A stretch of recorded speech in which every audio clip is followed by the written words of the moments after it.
امریکہ کی جنگ کے اندر جھونک دیا، اس کی وجہ سے افغان عوام خواہ ادھر رہتی ہو یا وہاں رہتی ہو وہ پاکستان سے نفرت کرتی ہے، پاکستانیوں سے نہیں، پاکستان کی پالیسیز سے. اور ظاہر ہے کہ ہم بھی ان کی جگہ ہوتے ہیں تو یہ نیچرل ہے.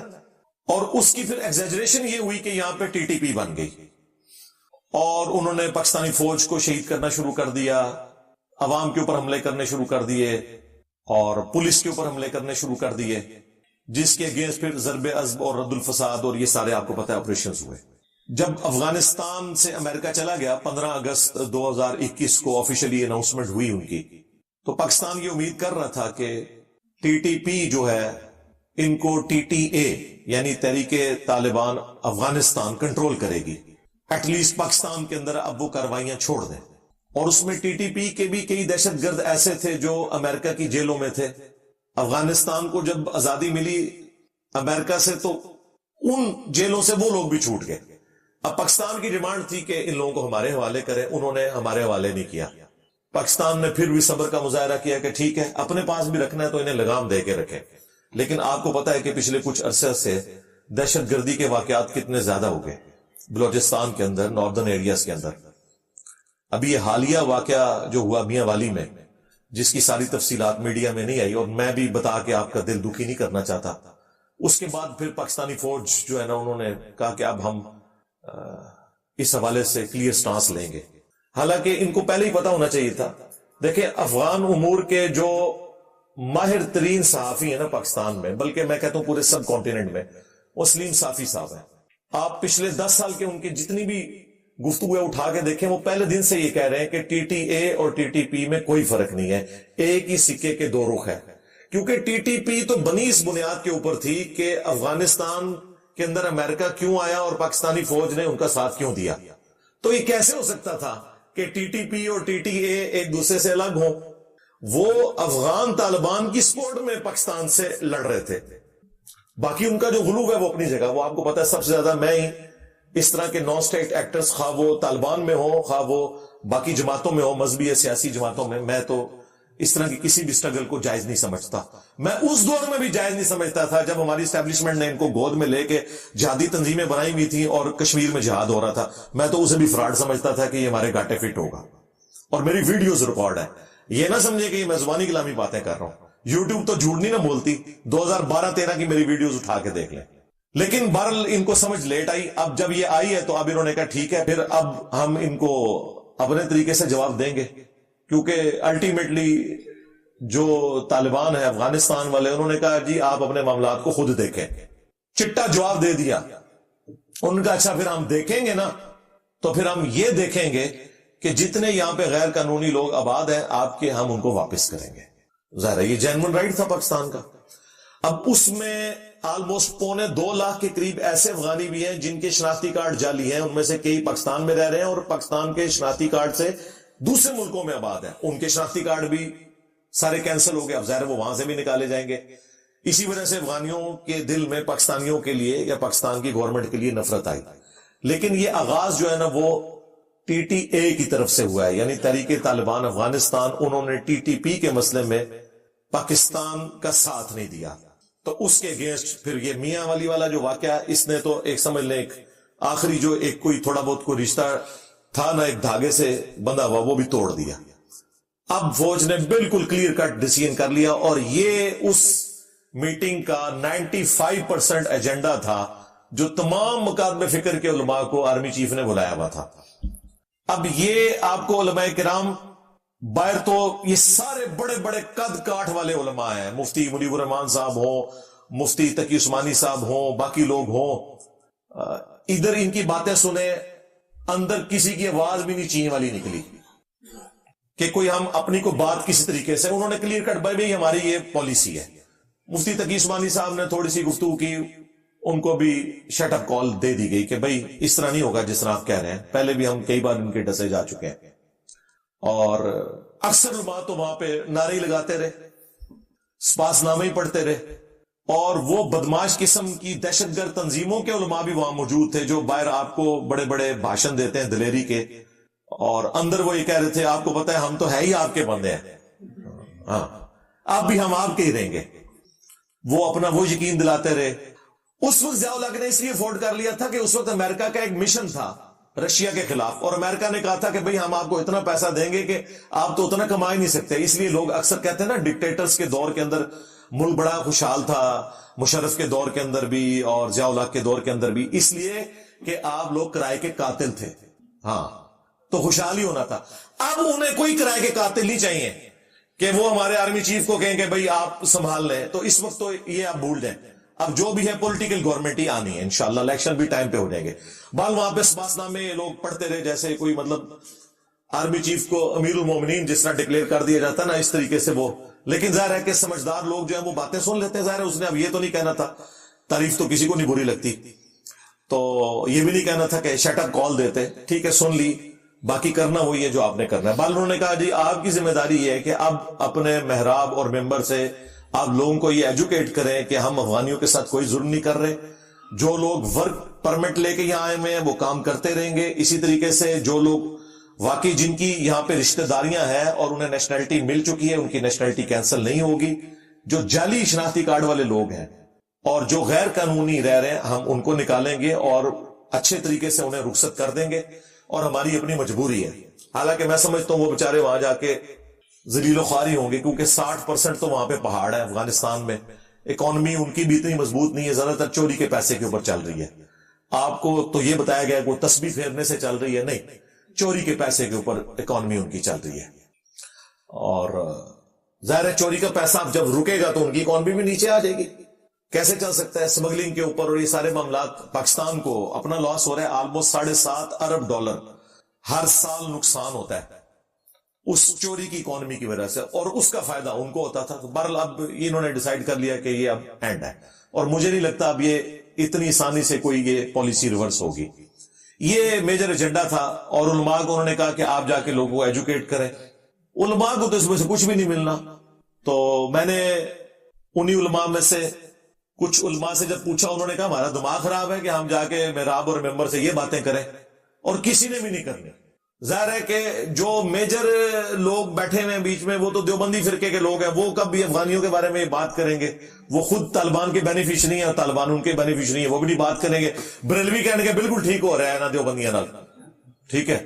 اور شیعہ تو بےچارے ویسے ہی ضیاء الحق کے سنی شیعہ وار کے ڈسے ہوئے ہیں, ان کو تو اسٹیبلشمنٹ سے ویسے ہی کوئی ہمدردی نہیں ہوتی اس اعتبار سے, کیونکہ وکٹم رہے ہیں اس اسٹیبلشمنٹ کے جس میں شیعہ کا قتل عام ہوا ضیاء الحق کے دور کے اندر. اور اہل حدیث تو بےچارے ویسے ہی, وہ تو ساڑھے تو بھی تھوڑے نے, انہوں نے تو گوبر تھی کوئی نہیں. تو یہ اینڈ رزلٹ اس کا یہ تھا جی. باقی آخری 5 منٹ تسی دند کٹ رہو, تھوڑی بھی گل ہوئی ہے اتنے. آخری 5 آپ سمجھ لیں پرسنٹ جو گفتگو تھی نا, وہ سیاسی جماعتیں جو فوج کے خلاف سوشل میڈیا کے اوپر ایکٹیو ہیں, ہاں, جو کی بورڈ واریئرز ہیں, ان کے بارے میں ان کا بالکل کلیئر کا سٹانس ہے کہ کسی کو نہیں چھوڑیں گے, اور وہ آپ کو نظر بھی آ رہا ہے. اور دیکھیں میں اپنے سٹوڈنٹس کو, چونکہ ہمارے سٹوڈنٹس میں تو زیادہ تر بچارے وہ بچے بچونگڑے ہی ہیں نا, ان کی عمریں بھی اتنی نہیں, وہ بچارے اتنے میچور بھی نہیں ہیں. میں یہ سمجھا رہا تھا جب سے خان صاحب نکلے تھے کہ یار آپ نے بڑی احتیاط سے چلنا ہے. اگر اس وقت اس احتیاط کو فالو کیا ہوتا تو 9 مئی کا واقعہ نہ ہوتا. 9 مئی کا جو واقعہ ہے یہ فیسیلیٹیٹ ضرور ہوا ہے نہ نظر آنے والی قوتوں کی جانب سے, لیکن کرنے والے لوگ جو یوز ہوئے ہیں نا وہ نظر آنے والے لوگ ہیں. وہ اپنی جان اب نہیں چھڑا سکتے, بلکہ ان لوگوں کی وجہ سے جیو فینسنگ میں بےچارے عام عوام بھی آ گئے ہیں, اور وہ 10,000 سے زیادہ لوگ اس وقت جیلوں میں سڑ رہے ہیں, ان کے کیس بھی لگانے کے لیے کوئی تیار ہو رہا. میں نے تو پولیس کے سینئر آفیسر سے بھی بات کی, انہوں نے کہا انجینئر صاحب بات یہ ہے کہ وڈیاں نو غصہ ہی اتنا ہے کہ کریے, ٹھنڈا ہو لینڈ دو. چند ایک لوگ چلے کوئی جن کے پاس پیسہ تھا, وہ پاکستان کا جو ایک سسٹم کی خرابی ہے اس کی وجہ سے چھوٹ گئے. زیادہ تر تو بیچارے وکیلوں کی فیس بھی نہیں دے سکتے, بے قصور لوگ ہیں اندر. تو میں اس پلیٹ فارم سے پہلے بھی آرمی چیف سے بھی ریکویسٹ کی تھی, اور چیف جسٹس سے بھی, پرائم منسٹر صاحب سے بھی, باقی لوگوں سے بھی ریکویسٹ کروں گا کہ خدا کے لیے جو بیچارے معصوم بچے اس میں جیلوں کے اندر ہیں ان کو فوراً سے پہلے شناخت پریڈ کر کے رہا کریں, جو صرف بیچارے جیو فینسنگ میں آئے تھے. جو کوئی پروٹیسٹ کے اندر انوالو ہے, میں تو ان کے بارے میں بھی نرم گوشہ رکھتا ہوں کہ ان کے معاملے میں بھی نرمی کا رویہ اختیار کرنا چاہیے. اس کی وجہ یہ ہے کہ اگر ان کے ماسٹر مائنڈ اس زمانے کی اسٹیبلشمنٹ آج تک اسی طریقے سے دندراتے پھر رہے ہیں وہ لوگ. تو یار ان بچوں کو بھی چھوڑ دیں. مالی نقصان کی اگر بات کریں تو میرا خیال ہے مشرف نے جتنا مالی نقصان پہنچایا ہے اس قوم کو, تو کیا اب ہم فوج سے نفرت کرنا شروع کر دیں اس کی بنیاد کے اوپر؟ تو اگر وہ چند ایک لوگوں کی وجہ سے مالی نقصان ہوا ہے تو درگزر کریں گا. یہ کام نہ کریں کہ فوج اور پاکستان کی عوام آمنے سامنے آئے. اس کا الٹیمیٹلی نقصان فوج کو ہونا ہے اور پھر پاکستان کو بھی. تو اس لیے میں کہتا ہوں ان کے معاملے میں نرم رویہ ہے. یہ تو یعنی میرا موقف ہے. ہاں جو یہ بدماش قسم کے ہارڈ لائنر ہیں جن کے بارے میں یہ بھی, وہ جو عادل راجہ, وہ خبیث بھگوڑا, خاموش مجاہدین, جھوٹا انسان جس نے میرے بارے میں بھی ٹرینڈ چلایا کہ اس کو آئی ایس آئی والوں نے بھرتی کیا, دیکھ لو لگی بدوا انہوں بھی میری, ایک نو بدوا لگ رہی ہے. اس کو 14 سال دی قید ہو گئی ہے, وہ نہ بل وہ اب پاکستان نہیں آ سکتا. ٹھیک ہے, جھوٹا انسان, یعنی وہ جھوٹی خبریں دیتا تھا کیونکہ مجھے اپنے بارے میں تو پتا ہے نا کہ میرے ساتھ تو کوئی ایسا معاملہ نہیں ہے, تو میرے بارے میں اس نے کلیم کیا. ٹھیک ہے.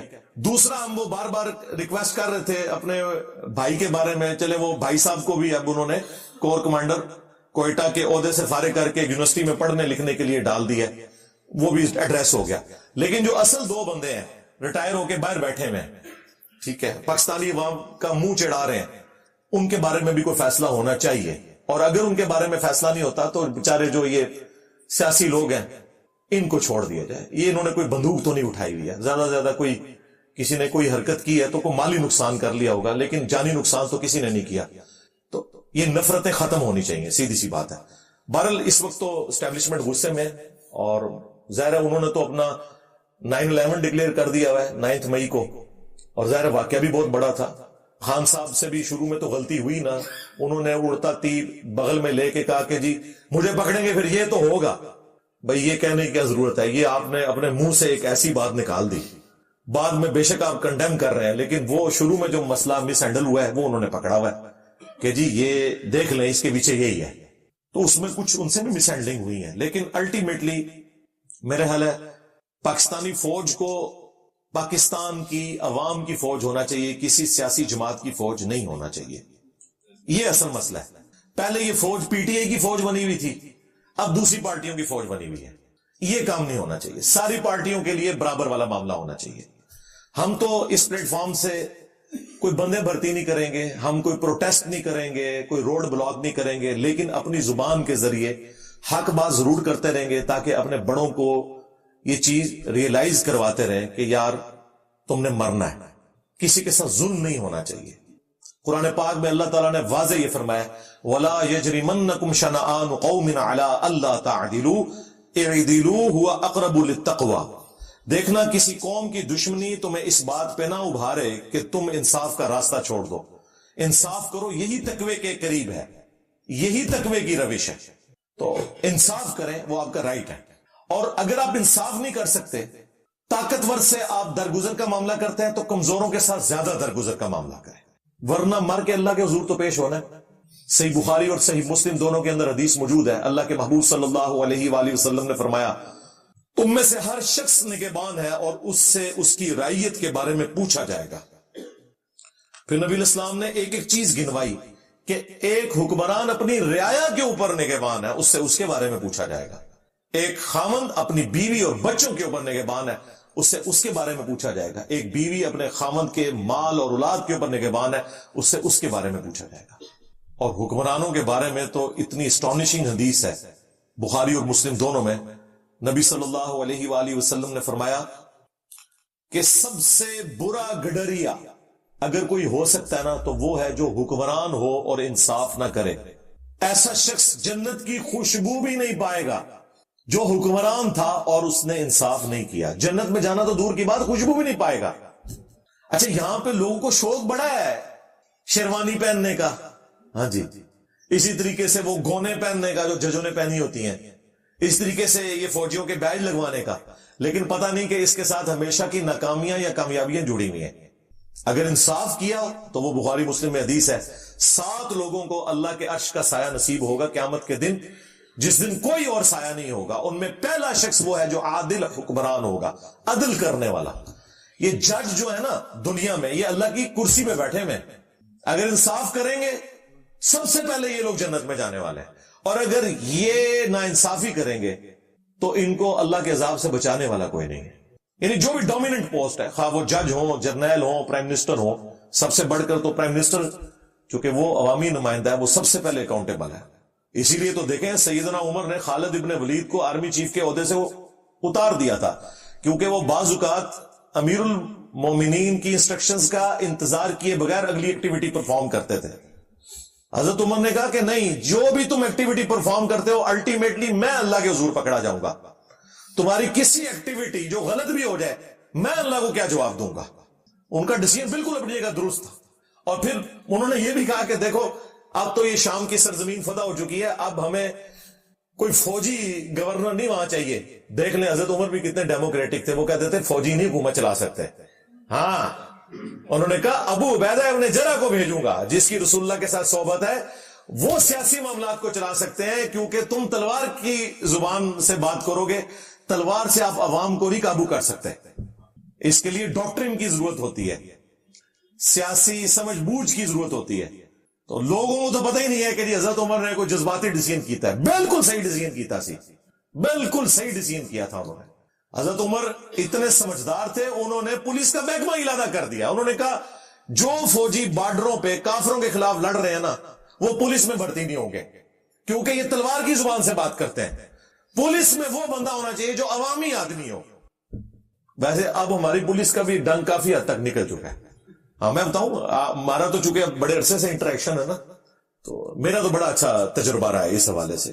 کافی حد تک اب پڑھے لکھے نوجوان بچے آ رہے ہیں اور وہ ان ٹریننگ بھی بڑی اچھی ہو رہی ہے. پہلے بھی ہوتی تھی لیکن وہ اس ماحول میں آگے خراب ہو جاتے تھے، لیکن اب کافی بہتری آ رہی ہے. جب سے ڈاکٹر عثمان صاحب آئے ہیں انہوں نے تو وہ سارے کا سارا ایک سلسلہ، ایک پڑھا لکھا بندہ آیا، کافی بہتری وہ لے کے آئے، لیکن ابھی بھی بہت بہتری کی ضرورت ہے. لیکن یہ حضرت عمر کا ویژن دیکھیں کہ فوجی کوئی پولیس کی ڈیوٹی نہیں کرے گا، کیونکہ پولیس میں وہ بندہ ہونا چاہیے جو گفتگو کر کے اگلے بندے کو قائل کر سکے، یہ نہیں کہ بات بات پہ اسلحہ نکال لیں. تو یہ ہمارے بڑوں کا ایک ویژن تھا. تو ہم ظاہر ہمارے لیے تو رول ماڈل خلفائے راشدین ہی ہے نا، جنہوں نے اتنی بڑی بڑی حکومتیں چلائی ہیں بڑی کامیابی کے ساتھ، اور دنیا سے اس حال میں گئے ہیں کہ انہوں نے اس سسٹم سے کوئی بینیفٹ حاصل نہیں کیا، اسی طریقے سے چٹائی پہ زندگی گزری ہے اور دنیا سے چلے گئے اور دنیا میں اپنا نام چھوڑ کے گئے. رضی اللہ عنہم اجمعین وعلیہم السلام اجمعین، آمین. تو ہم وقتاً فوقتاً ان چیزوں کو اس لیے ہائی لائٹ کرتے ہیں کہ تاکہ بڑوں تک ہماری آواز پہنچتی رہے اور وہ اس اعتبار سے سوچتے رہے کہ ہم سے کوئی ایسا غلط کام نہ ہو کہ اللہ کے حضور ہماری پکڑ ہو جائے. وائزین کا کام یہی ہے، ہمیں نبی الاسلام نے یہی سکھایا. کنتم خیر امت اخرجت للناس تأمرون بالمعروف وتنہون عن المنکر وتؤمنون باللہ. تم بہترین امت ہو اس لیے کہ تم لوگوں کو نیکی کی طرف بلاتے ہو اور برائی سے روکتے ہو اور اللہ پر ایمان لاتے ہو. ایمان بعد میں ذکر کیا، نیکی کا حکم اور برائی سے روکنا پہلے ذکر کیا. تو یہ وائزین کا یہی کام ہے کہ وہ اپنی زبان سے کم از کم برائی کو روکیں گے. حکمران کا کام ہے وہ ہاتھ سے روکے گا. وہ صحیح مسلم میں حدیث ہے، نبی صلی اللہ علیہ وآلہ وسلم نے فرمایا کہ ہو سکے تو اپنے ہاتھ سے برائی کو روکو، جو حکمرانوں کا کام ہے، جن کے ہاتھ میں سلطہ ہے، گورنمنٹ ہے. ہاتھ سے نہیں روک سکتے تو زبان سے روکو، جو وائزین کا کام ہے. زبان سے بھی نہیں روک سکتے تو کم از کم دل میں برائی کو برا سمجھو. لیکن ساتھ ہی فرمایا ذالک اضعف الایمان، یہ پھر ایمان کا سب سے کمزور درجہ ہے، دل میں برا جاننا. یہ کمزور سا دھاگا ہی ہے، اس لیے ایٹ لیسٹ زبان سے روکنا چاہیے. ہمارے استاد ڈاکٹر اسرار صاحب رحمہ اللہ کہا کرتے تھے گونگے شیطان نہیں بننا چاہیے، کم از کم زبان ضرور کھولو. اور اس طرح کا زبان کھولنا کہ ابن ابی وقاص، ہاں، سعد ابن عبادہ، سعد ابن معاذ رضی اللہ عنہم اجمعین وعلیہم السلام اجمعین. تو قاضی شیر ہے، ہاں دیکھیں ایک ہفتہ ہو گیا پورا، کوئی بیان نہیں آ رہا، چمچوں سے بیان دلوا رہا ہے، اور وہ چمچوں کے بیان میں کوئی 200 بندہ دیکھتا ہے، کوئی 250، جدے 250 بھی 250 ساڑھے اسٹوڈنٹ ہوتے رہے. آپ نہیں سامنے آ رہا. اور انٹرنل رپورٹ جو ہمارے پاس ہے، انتہائی پریشان ہے یہ لوگ. وہ کہہ رہے میر صاحب نے کہ کم پایا. تو یہ اگر اب یہ باہر نہیں آتا اور یہ اکیڈمی میں جو میں نے اس کو بتایا کہ یہاں پہ آ جائے آن لائن، اور یہ خود سامنے نہیں آتا، تو چیلنج تو اس نے خود کیا تھا نا، میں نے تو نہیں سکھا کہ تو آگے کیمیالی مشین تے چڑھ جا. یہ خود چڑھا ہے. اس سے اندازہ لگائیں یہ صرف فیم حاصل کرنے کے لیے اس طرح کی حرکتیں کرتے ہیں. حقیقت میں ان کو پتہ ہے ان کے بزرگوں نے جو کام ڈالا ہوا ہے، نبی اسلام کی شان میں گستاخیاں کی ہوئی ہیں. مجھ سے بڑا کون بریلوی رہا ہے؟ ہم نے کبھی سوچا بھی نہیں تھا. ہم تو اتنی نفرت کرتے تھے باقی لوگوں سے، یہ تو بعد میں پتا چلا کھورے ہی ہمارے گھر نکلا تھا. وہ بھی کیا دن تھے، ہم بھی ایک جن تھے. آج ہم دیو ہیں، ان جیدوں کے بھی پیو ہیں. چشتی رسول اللہ، شبلی رسول اللہ، صادق رسول اللہ، تھانوی رسول اللہ پارٹی غلام احمد قادیانی دجال کے ساتھ مناظرہ کر سکتی تھی؟ نہیں، وہ تو اڑے فراسی. اور دیکھیں کتنے یہ یعنی مجرم ہے کہ میرے اوپر قادیانی کا الزام لگاتے رہے اپنی چوری چھپانے کے لیے. قادیانی تمہارا تھا ہے، حنفی بریلوی، حنفی دیوبندی، حنفی قادیانی. قادیانی بغیر رفع الجدین کے نماز پڑھتا تھا جس طرح تم پڑھتے ہو، اور وہ حنفی ہے. ان کے اس وقت کے خلیفہ کا بیان ہے کہ ہم حنفی ہیں. پڑھ کر ہمارے لیے نہیں، تمہارے لیے. تمہارے جو پیران پیر تھے شیخ عبد القادر جیلانی المتوفا 561 ہجری، انہوں نے غنیت الطالبین میں نماز کا طریقہ وہی لکھا ہوا ہے جو رفع الیدین کے ساتھ ہے، بخاری اور مسلم والا. اور تم ان کے نام پہ 11ویں کھا رہے ہو، اب نماز پڑھ رہے ہو قادیانیوں والے طریقے پہ. یہ میں باتیں کرتا ہوں نا، پھر ان کو بڑی بری لگتی ہیں. کہتے ہیں جی ہمیں کہاں جا کے ملا دیا. تم پچھلے 15 سال سے میرے اوپر قادیانی ہونے کا الزام لگا رہے ہو. تو بھائی قرآن نے تو کہا ہے کہ سورہ شورا میں برائی کا بدلہ اسی لیول کی برائی ہے. یہ ذہن میں رکھیے گا. اور سورۃ النساء میں کہا کہ اللہ تعالیٰ برائی کے ساتھ ذکر کسی کے لیے پسند نہیں کرتا سوائے اس کے کہ جس پہ ظلم ہو. یہ ظلم کرتے ہیں نا مجھے اس دجال کے ساتھ ملا کے. کون لوگ جن کے بابوں نے اپنے ناموں کے کلمے پڑھائے ہوئے. تو دیکھیں پھر بھاگ گیا وہ. تو کتنا ڈرا ہوا ہے، کہتا میں کوئی بات کروں گا پھر چڑ جائے گا.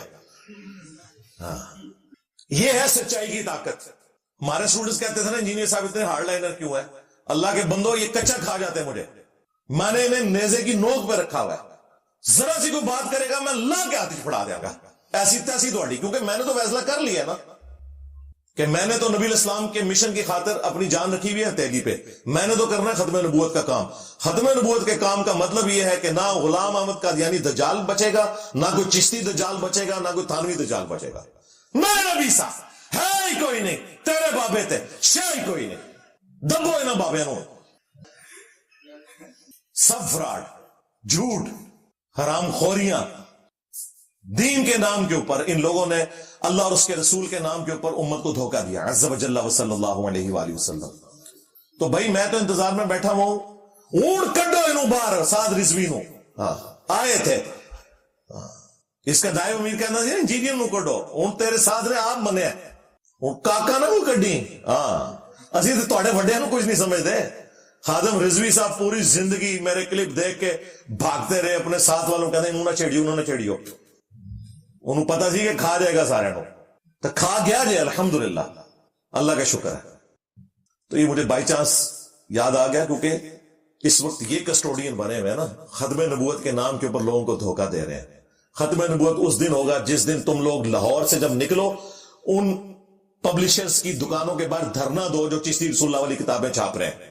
پھر میں مننا گا تو آپ کو انہوں نے پتہ نہیں کیا کچھ مشہور کر کے بتایا ہوا جی ہم نے تو یہ کیا. غلام احمد قادیانی دجال کے مقابلے پہ ہمارے پیر میلی شاہ صاحب نکلے اور پیر میرے علی نے تو خود چشتی رسول اللہ کا دفاع کیتے ہیں. شکر کرو اس دجال دے سامنے نہیں گیا. کالک مال دینی سی انہیں منہ تے. ساری کہانیاں بنائی ہیں. ان کے اعلیٰ حضرت بھی چشتی رسول اللہ والی کتاب کی تعریف کر کے گئے اور کہتے ہیں یہ رسول اللہ کی بارگاہ میں مقبول ہے. ہاں، اور ان کا چاچو اشرف تھانوی اس نے بھی چشتی رسول اللہ کا دفاع کیا ہوا ہے.